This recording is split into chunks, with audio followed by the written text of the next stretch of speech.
Hello everyone, so I'm back again with our career stories. Do not forget to subscribe to my channel Kapila Nagpal. And today we have our very special guest, the pride of our nation, the national champion, none other than Dhriti Chand. I'm so honored to be with her today and take her interview.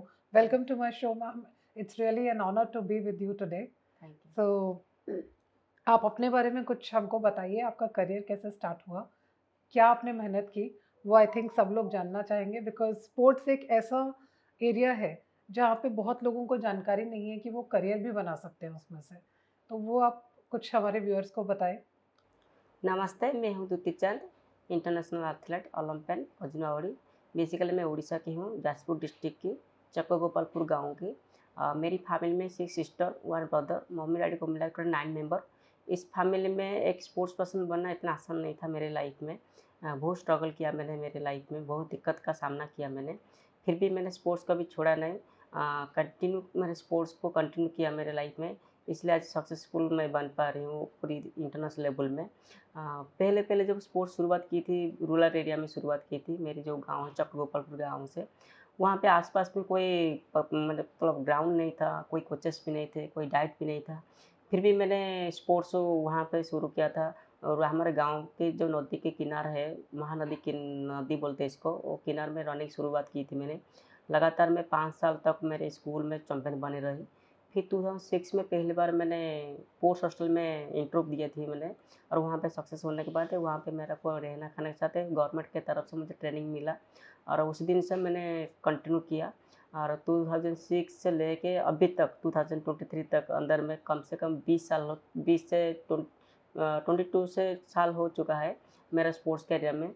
मेरे sports career में national competition काफ़ी खेला मैंने, 1500 medal हासिल किया मैंने और international great. Level में 85 मेडल हासिल किया है। जैसे इंटरनेशनल कॉम्पिटिशन होता है Asian athlete championship, Asian game, south Asian game, Asian indoor championship, Asian indoor game, world championship, Olympic काफ़ी कॉम्पिटिशन में हिस्सा लेके देश को नाम रोशन किया मैंने।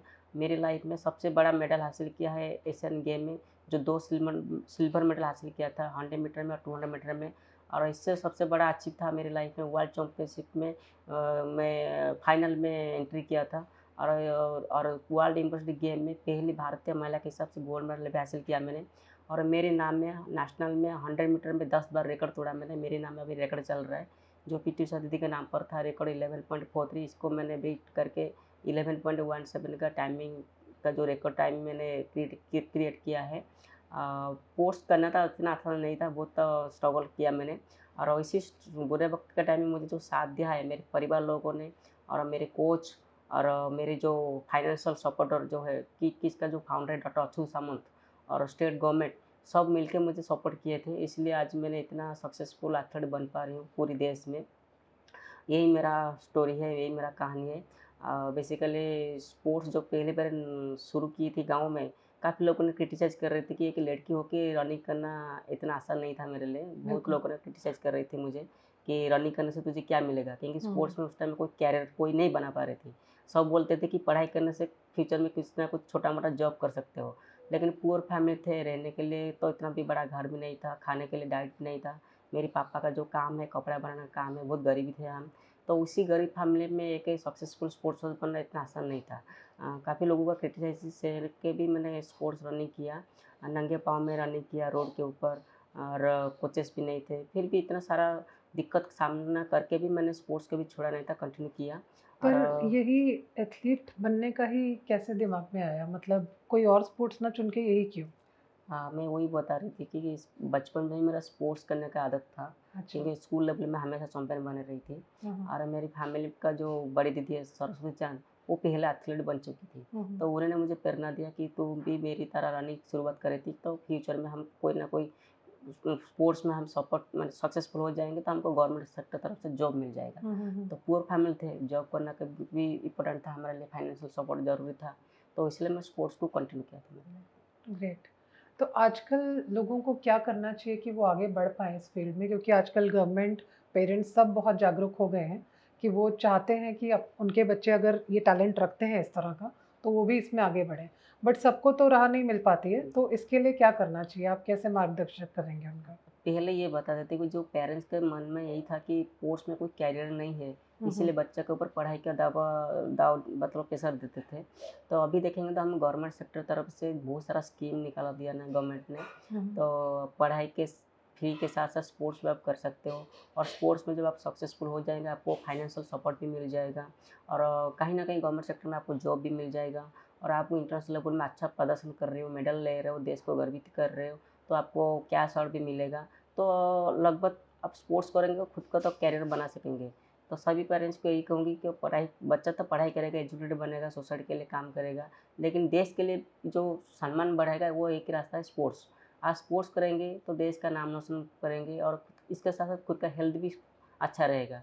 तो मैं इस पेरेंट्स को यही कहूँगी, तो आप बच्चों को थोड़ा कोऑपरेट करो, सपोर्ट करो, दोनों चीज़ इसको करने के लिए प्रेशर करो कि पढ़ाई भी करो प्लस स्पोर्ट्स भी करो। तो राइट, स्पोर्ट्स तो सबके साथ सेम नहीं होता, कोई हारता है, कोई जीत जाता है, बिल्कुल, लेकिन आप कंटिन्यू एक चीज़ के ऊपर लगे रहोगे तो एक ना एक दिन आप सक्सेस ज़रूर मिलेंगे। बिल्कुल। और जो स्पोर्ट्स पर्सन, जो बच्चा स्पोर्ट्स कर रहे हो, फ्यूचर का एम रखा है कि हम ओलंपिक खेलेंगे कि एशियन गेम खेलेंगे, तो इन लोगों को यही एडवाइस दूँगी कि आप कंटिन्यू मेहनत करो। आप कंटिन्यू मेहनत करोगे तो आज नहीं तो कल आप सक्सेस ज़रूर मिलेगा, क्योंकि मेरी लाइफ में मैं सारी संघर्ष का सामना किया है। मैं जब पहले बार स्पोर्ट्स शुरुआत की थी, कम से कम 1-2 साल मेरा कहीं पे मेडल नहीं रहा था। हमेशा वही बोलते थे कि रनिंग करने से कुछ मिलेगा नहीं। लेकिन ये अचानक 2006 के बाद मेरा हर जगह में मेडल आना शुरू हो गया।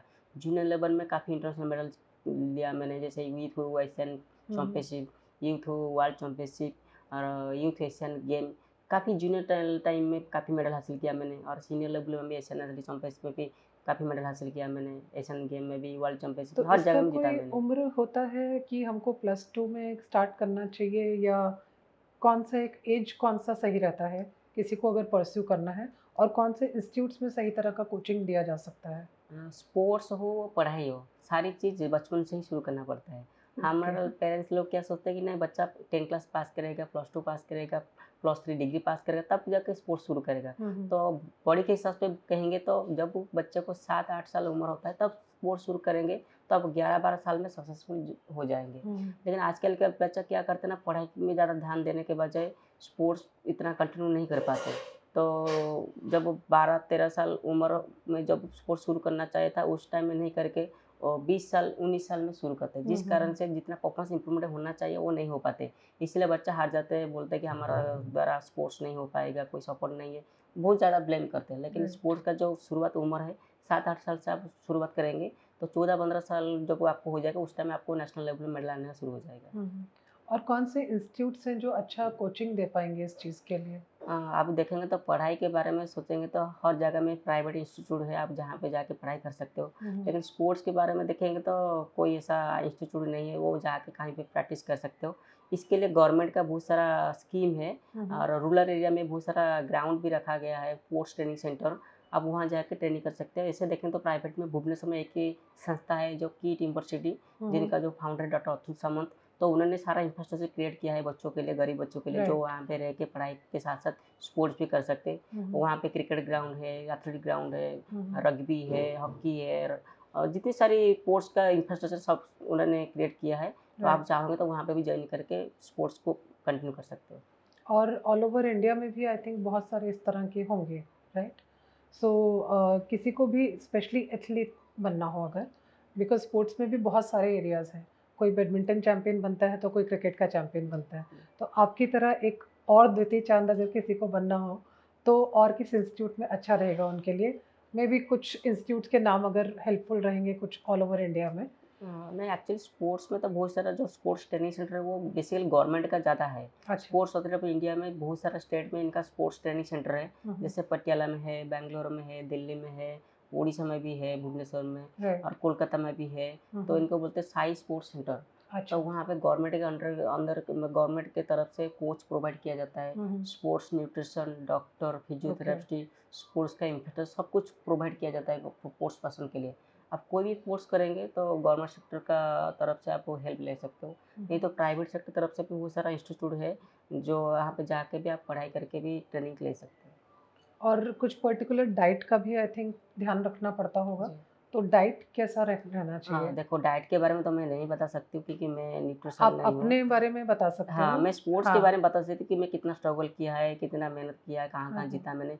डॉक्टर का जो काम है वो लोग क्या ना फिज़िकल के हिसाब से देख के वो न्यूट्रिशन राइट, राइट। डाइट बताते हैं। हाँ, तो वो जो शेड्यूल बताते हैं हम इसको फ़ॉलो करते हैं। तो मतलब ये है कि आपको एक स्ट्रिक्ट पैटर्न फ़ॉलो करना पड़ता जी, है जी। डाइट का भी। जी, तो पर्टिकुलर डाइट तो ऑब्वियसली आप नहीं बता सकते, जी। बट या ये सब मैसेज बच्चों के लिए या जो भी करना चाहते हैं इसमें करियर अपना परस्यू, उनके लिए बहुत अच्छा जानकारी है कि आप कुछ भी नहीं खाना इस तरह से शुरू कर सकते हैं। जी। एक कुछ अच्छा न्यूट्रिशन वाला खाना जो पर्टिकुलरली नहीं ऐसे नॉर्मल दिया में आप जाए। पेरेंट्स में जो घर में खाते हैं हुँ, हुँ। हर टाइम तो हम ब्रेकफ़ास्ट करते हैं मॉर्निंग में, राइट, लंच करते हैं, राइट। डिनर भी करते हैं। तो इसमें हम वेज, नॉन-वेज सब मिला के खाना पड़ता है। अच्छा। और बेसिकली हम प्रोटीन और कार्बोहाइड्रेट की ज़रूरत है। हुँ, हुँ, तो हुँ। जो-जो चीज़ में ज़्यादा प्रोटीन जैसे दाल में प्रोटीन वगैरह रहता है, चिकन भी रहता हुँ, है। हुँ, हुँ। अब आलू हो, चावल हो, यहाँ पे कार्बोहाइड्रेट्स मिल जाएगा। तो ये सारे नेचुरल चीज़ खा के भी आप कोर्स कर शुरू कर सकते हो राइट। पहले-पहले। और बेसिकली जूनियर लेवल में कोई न्यूट्रिशन की ज़रूरत नहीं है कि कोई सप्लीमेंट की ज़रूरत नहीं है, जो मैंने फ़ील किया है। हुँ, क्योंकि मैंने बचपन में जब शुरुआत की थी स्पोर्ट्स में कोई न्यूट्रिशन, कोई डाइटनेस कुछ भी नहीं था। फिर राइट। भी मैं घर का नेचुरल खाना खा के मैंने इम्प्रूवमेंट किया था स्पोर्ट्स में। ज़्यादातर पेरेंट्स इसीलिए भी मना करते हैं कि स्पोर्ट्स में मत जाओ, जैसा आपको कहा जाता था कि क्या मिल जाएगा रनिंग करके, राइट? तो इसी तरह से आई थिंक बहुत सारे पेरेंट्स के दिमाग में ही रहता है ना कि आगे सैलरी क्या मिलेगा, आगे पैसा कितना कमाएगा। तो वो चीज़ को ब्रेक करने के लिए आप अपना ओपिनियन क्या देंगे इसमें कि इसमें कितना ज़्यादा उनके लिए है ग्रोथ, मॉनेटरी वाइज़ भी कि एक इंसान अपना घर चला सके? हाँ, मैंने तो ऑलरेडी पहले बता चुकी हूँ कि स्पोर्ट्स में क्या है, ऑलरेडी करियर बनाने का बहुत बड़ा लंबी रास्ता है। हुँ, हुँ। गवर्नमेंट सेक्टर तरफ से जॉब दिया जाता है डायरेक्ट बिना इंटरव्यू में, ओके। जिसमें सैलरी आपको 50,000 से शुरू करके तो 2 लाख तक आपको मिलेगा। हुँ, हुँ। और स्पोर्ट्स में आप मेडल जीतेंगे तो आप ओडिशा की जब बात करेंगे तो हमारे सीएम सर ने बहुत बड़ा अमाउंट रखा है हुँ, प्राइज़। हुँ। एशियन गेम में आप मेडल जीतेंगे तो गोल्ड को 3 करोड़ मिलेगा, सिल्वर को 1.5 करोड़ मिलेगा और ब्रॉन्ज को 1 करोड़ मिलेगा। ऐसे आप ओलंपिक में मेडल ले रहे हो तो 6 करोड़ मिलेगा गोल्ड को और सिल्वर को 4 करोड़ और ब्रॉन्ज को 3 करोड़ मिलेगा। तो राइट, पैसा की कोई कमी नहीं है। आप ओके। जीतने के बाद सारी दुनिया का जो-जो चीज़ आप कभी सोचेंगे नहीं वो चीज़ आपके पास आ जाएगा। हुँ, हुँ, हुँ। तो इसी सक्सेस मुद्दे तक पर पहुँचने के लिए आपको ज़्यादा कठिन से कठिन मेहनत करना पड़ेगा। आप जब मेहनत करेंगे तो सफलता ज़रूर आएगा और सफलता आने के बाद आपको पैसा की कोई कमी नहीं रहेगा। बिल्कुल, आई थिंक ये जानकारी इतने लोगों को नहीं होती है डिटेल में, जी। तो तभी शायद वो लोग रोकते हैं कि तुम पहले पढ़ाई करो, जी। उसके बाद ये सब सेकेंडरी नहीं, नहीं, है। पढ़ाई तो ज़रूरी है, हमको एजुकेटेड बनना ज़रूरी है। मैं भी ऐसे पढ़ाई करती हूँ, मैं एलएलबी, पीएचडी कर रहा हूँ अभी। मैं वंडरफुल, भी एक लॉयर हूँ। अमेजिंग। पढ़ाई भी बहुत अच्छे से किया है, कीट यूनिवर्सिटी में मैं पढ़ाई कर रहा हूँ और इसके साथ स्पोर्ट्स भी किया है और स्पोर्ट्स के बाद आज मुझे ओडिशा माइनिंग कॉर्पोरेट सेक्टर तरफ से मुझे जॉब भी मिला है। मैं अभी सिक्योरिटी विभाग के मैनेजिंग डायरेक्टर पोस्ट में भी हूँ। Amazing, that's wonderful. ये चीज़ भी हमको नहीं पता थी, तो ये बहुत अच्छा लगा सुन के कि आप बहुत ऊँचाइयों पे ऑलरेडी छू चुकी हैं जी। और आगे क्या प्लान है इसके बाद? एक स्पोर्ट्स लाइफ में तो आगे का एक ही प्लान होता है कंपटीशन।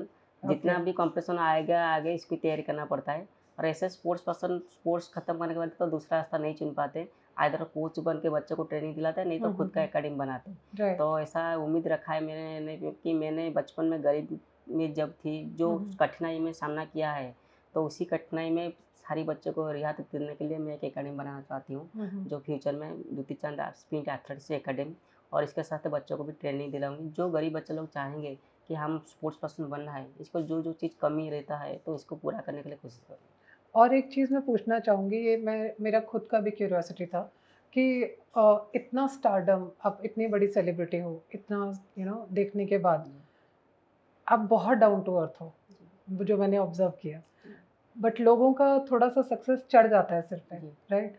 कभी ऐसा मोमेंट हुआ कि आपके साथ भी वैसा हुआ हो? हाँ, पहले-पहले तो हुआ जब मैंने जूनियर एशिया में गोल्ड मेडल हासिल किया पहली बार। काफ़ी लोगों ने तो एनकरेज किया मुझे हुँ, और थोड़ा एटीट्यूड बदल गया था मेरा हुँ, हुँ, उस टाइम में। क्योंकि काफ़ी लोगों ने बोला कि आपको सेफ्टी रहना है, किसी से मिलना नहीं है, किसी से बात करना नहीं है। हुँ, हुँ, लेकिन मैं तो गरीब हमेशा ही हूँ, सबके साथ मिला-जुला के आया हूँ, तो मेरे को वो आदत इतना नहीं पड़ा। काफ़ी ऐसे इंटरनेशनल एथलीट हैं जो ऐसा आदत डालते हैं, खुद को एटीट्यूड दिखाते हैं बच्चों को और एक बार जीतने के बाद सोचते हैं कि हम दुनिया का सारा चीज़ सक्सेसफुल हो चुका है। लेकिन राइट। स्पोर्ट्स ऐसा चीज़ है आप जितना भी जीतो, एक ना एक दिन फिर आपको डाउन होना पड़ेगा। फिर डाउन होने से फिर आपको सक्सेस करने के लिए कोशिश करेंगे। तो स्पोर्ट्स में तो ऐसा हार-जीत ही रहता है।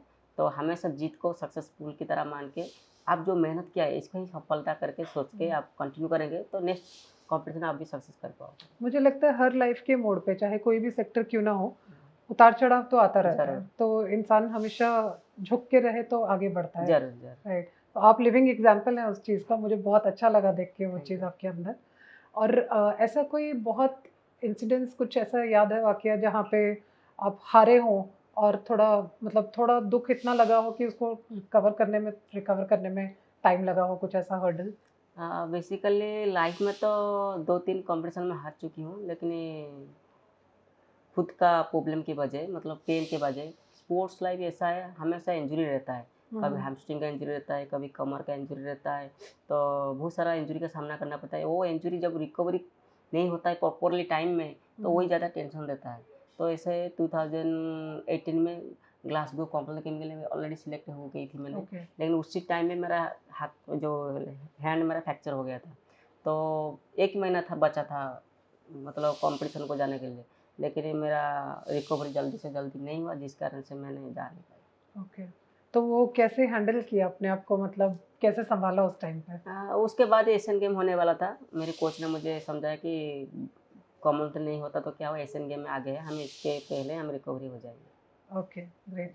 आप अपने कोच को कुछ कहना चाहेंगे? मेरी तरफ से मेरी फैमिली को, मेरे जो कोच है नागपुरी रमेश सर, और मेरा जो किट का जो founder doctor Akshay Sharma sir है, हमारा उड़ीसा का जो सीएम चीफ मिनिस्टर नवीन पटनायक सर, मैं सभी के धन्यवाद देना चाहूँगी, क्योंकि उनके हेल्प की वजह आज मैंने इतनी बड़ी स्पोर्ट्स स्टार बन पा रही हूँ। तो सबको यही कहूँगी, आपका सपोर्ट हमेशा मेरे साथ रहेंगे, तो आगे और जितने भी साल खेलूँगी देश का नाम रोशन करूँगी। Thank you so much, it was wonderful talking to you. आपने इतना टाइम दिया हम लोग को, बहुत अच्छा लगा आपसे मिलके। Thank you so much, it was welcome. Wonderful meeting you.